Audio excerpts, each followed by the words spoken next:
I've been dealing with artistic burnout for some time and struggling to create art, specifically nail art. Since 2020, I've enjoyed doing nail art on my own nails. It was a great way for me to de-stress from a long, hard day at work and do something enjoyable and tangible with my hands. My nail designs, weird and quirky as they were, caught the eyes of family members and friends, and I ended up starting to create nail sets for people.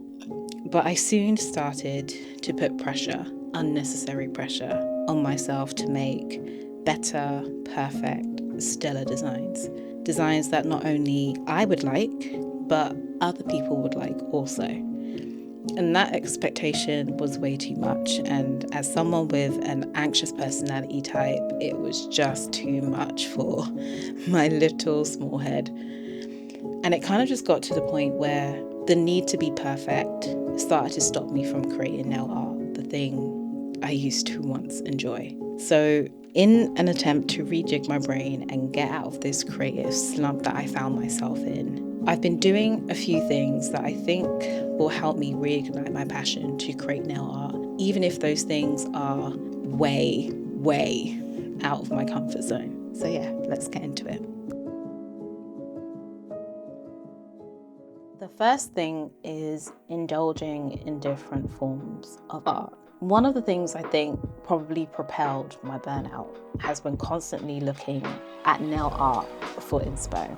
I frolicked incessantly in Pinterest, looking specifically at nail art, and then I would go to Instagram to look at other nail artists' work. And that isn't bad per se, like it's not.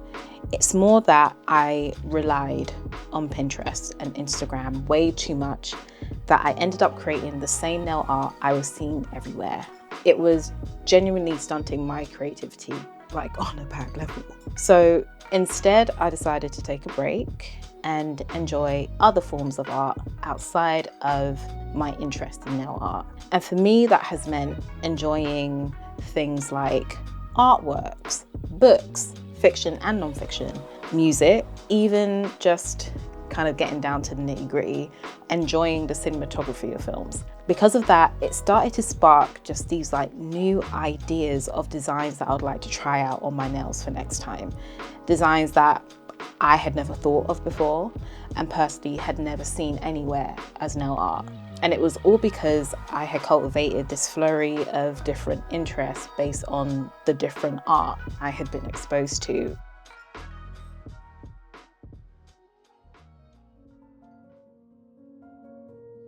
Stepping out of my comfort zone, literally. I work from home, which I know is a privilege, but over the years for me personally, it's been pretty tough. Cabin fever sets in really fast, and I often have to remind myself to go outside and touch grass. The more I worked from home, the more I stayed in, seeing the same things until my space kind of lost its sparkle. Eventually, just my everyday became mundane and monotonous, and it just started to kill my drive creatively and my imagination.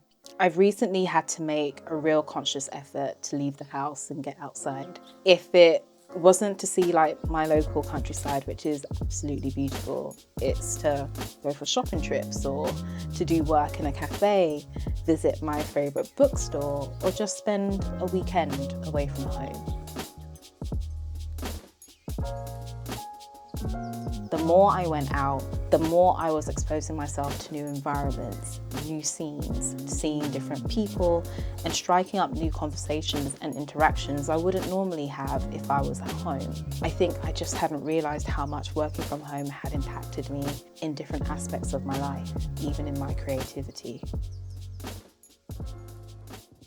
Finally, making art without the need to be perfect. Really, this is just about me continuing to create nail art without the expectation that the final result will be good or even perfect. The point is just to enjoy the creative process of me making the nails the way I used to years back.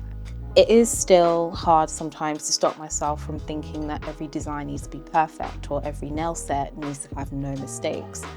But I actively try to let that go and restructure my thoughts little by little by letting myself know that the mistakes I make or the pieces that have imperfections serve to make my next work better.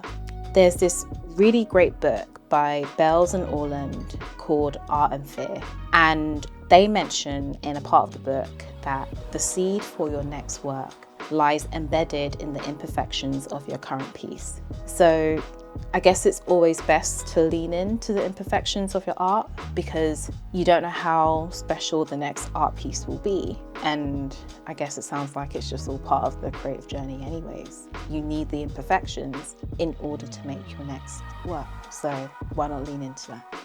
Overall, I think doing these things have helped me feel lighter and made me more excited to create my artwork. More importantly, I feel all of these things are improving my life outside of art in some way.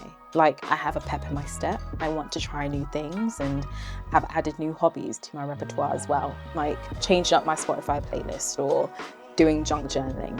The great thing is that these activities or approaches are not necessarily linked to nail art, but I think linked to how we can enjoy the smaller, important things in our life without getting cooped up in the things that don't promote our happiness and peace. So for me, I'm going to try and continue to keep these up since they truly make me happy. If you found some things have helped you expand your horizons or think about yourself and your creativity in a different way, I would really love to know. So please leave a comment below so I can respond, or share any other things that have been helping you because I would like to try some new things too and somebody else might like to try. But anyways, if you've watched this far, I really hope that you too get something out of your creativity and you feel inspired to try new things. Enjoy the rest of your day and I will see you in the next video. Bye.